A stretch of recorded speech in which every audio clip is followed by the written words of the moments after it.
What's up, everyone? I'm going to do the thermostat change for this 2011 Altima. It's overheating. Luckily, we caught it on time where we feel that we could fix it, and you know, it was fixed after doing this. To start off, we're going to remove this air box. So I believe it's 8mm, so you just need to remove this too. Keep in mind this Altima uses two thermostats. The main one is under the headers, and the other one is by the air box. So we are going to be removing both. To start off, this one just come off easy, fairly easy. Then you're going to start taking off the heat shield of the headers. Same thing. I believe it's an 8 or a 10 if I'm mistaken, but either way, same thing is easy. Some places you won't have that much space, so you'll have to use a 3/8 ratchet with like a little stubby socket to have access to it. This will take a lot of time because there's so many bolts. So to get started, I'm going to go get the radiator drain and get started with the little Phillips under the passenger side. Just get that loose, let it drain out. And then after it's draining out, you can continue working on the rest up top.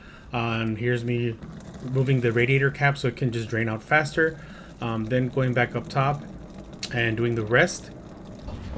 And I need to remove the air box again for the second thermostat. You don't have to do both. The main one you need to do is the one under the headers. But like I said, it's better to do both, but it's up to you.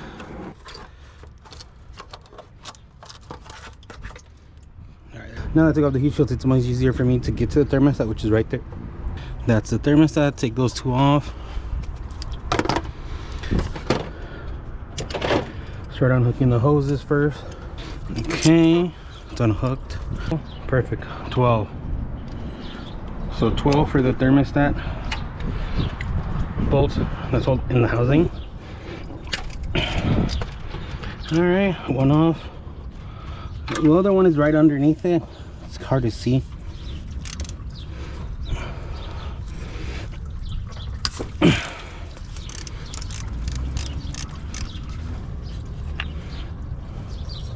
Damn.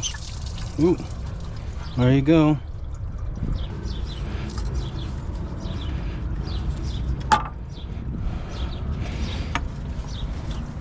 There it is.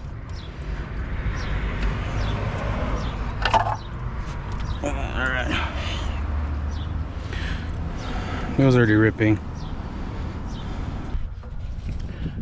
So you can take this off if you want. I recommend you do, because all this stuff is in the junk is gonna get in there. So let's do that. There it is. You don't want nothing getting in here.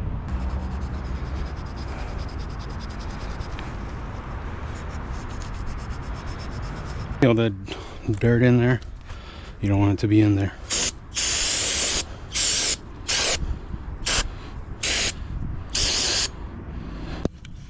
Okay, so that's the thermostat. I'm gonna go sit like this with that little dingly thing up facing up to let the air out and all that good stuff, like that. Now, put the housing back on. I already cleaned it, so it's fine. So now we're gonna just put it back on.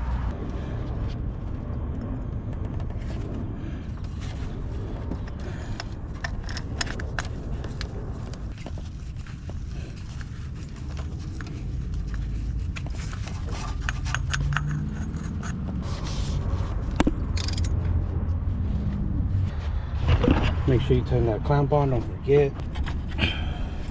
All right, after this, you're practically done. If you just want to do the main thermostat, you can pretty much finish here and burp the radiator system.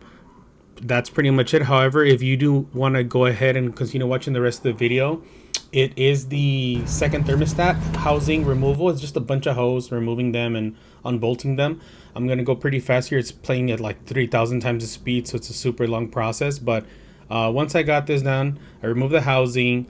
I cleaned it. I put the gasket back on. I didn't film, unfortunately, putting the thermostat back on in the housing, but it's the same process as the first one.